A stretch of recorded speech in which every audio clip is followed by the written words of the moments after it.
کہ جمعے کے دن مجھ پر کثرت سے درود پڑھا کرو، کثرت سے درود پڑھا کرو، کیونکہ آپ سمجھ فرمائیں کہ میرے پاس ابھی جبریل علیہ السلام آئے تھے اپنے رب کا پیغام لے کر، اور میرے رب نے کیا فرمایا ہے کہ جو شخص بھی آپ پر ایک مرتبہ درود بھیجتا ہے سارے فرشتے اس شخص کے لیے 10 مرتبہ رحمت کی دعا کرتے ہیں۔ اب یہ سارے فرشتے کتنے؟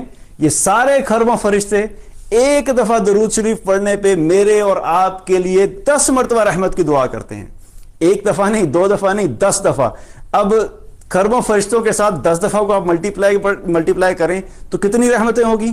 لامحدود رحمتیں اس شخص کے لیے جو رسول اللہ صلی اللہ علیہ وسلم پر ایک دفعہ درود شریف پڑھتا ہے۔ اب درود ابراہیمی پڑھنے میں کتنا وقت لگتا ہے؟ 15 سیکنڈ تقریباً۔ اللہم صلی علی محمد وعلی آل محمد کما صلیت علی ابراہیم وعلی آل ابراہیم انک حمید مجید۔ اللہم بارک علی محمد وعلی آل محمد کما بارکت علی ابراہیم وعلی آل ابراہیم انک حمید مجید۔ یہ 15 سیکنڈ، یہ جو ایک دفعہ میں نے درود شریف پڑھا ہے اس 15 سیکنڈ میں پوری کائنات کے فرشتوں نے میرے لیے 10 مرتبہ اللہ کی بارگاہ میں رحمت کی دعا کی ہے۔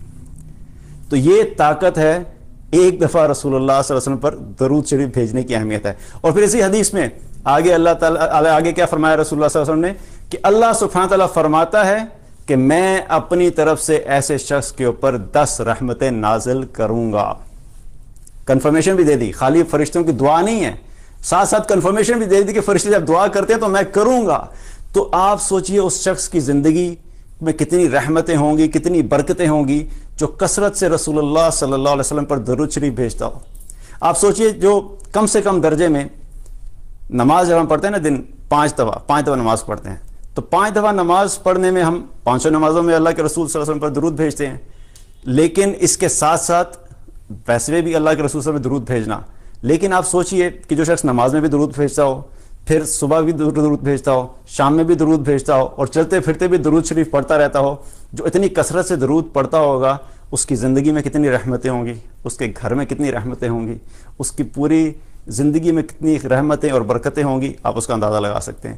لیکن اسی کے ساتھ ساتھ جو شخص نماز بھی نہیں پڑھتا، جو عام روٹین میں نماز کے علاوہ رسول اللہ صلی اللہ علیہ وسلم پر درود نہیں بھیج رہا، لیکن کم سے کم درجے میں نماز پہ تو بھیج رہا ہے، لیکن جو شخص نماز بھی نہیں پڑھتا 5 وقت کے دن میں، تو وہ کتنی بڑی محرومی ہے اس شخص کے لیے۔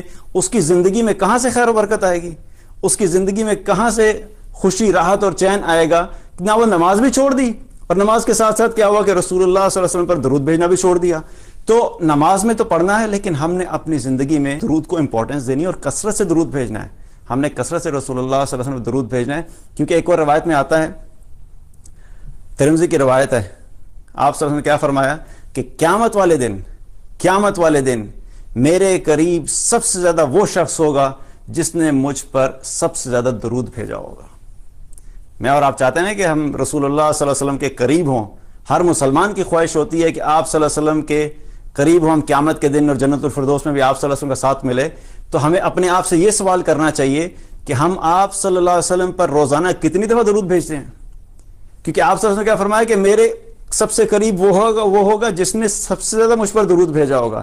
اگر ہم درود پڑھتے ہی نہیں تو کیا ہم واقعی قریب ہوں گے رسول اللہ صلی اللہ علیہ وسلم کے؟ اسی طریقے سے آپ صلی اللہ علیہ وسلم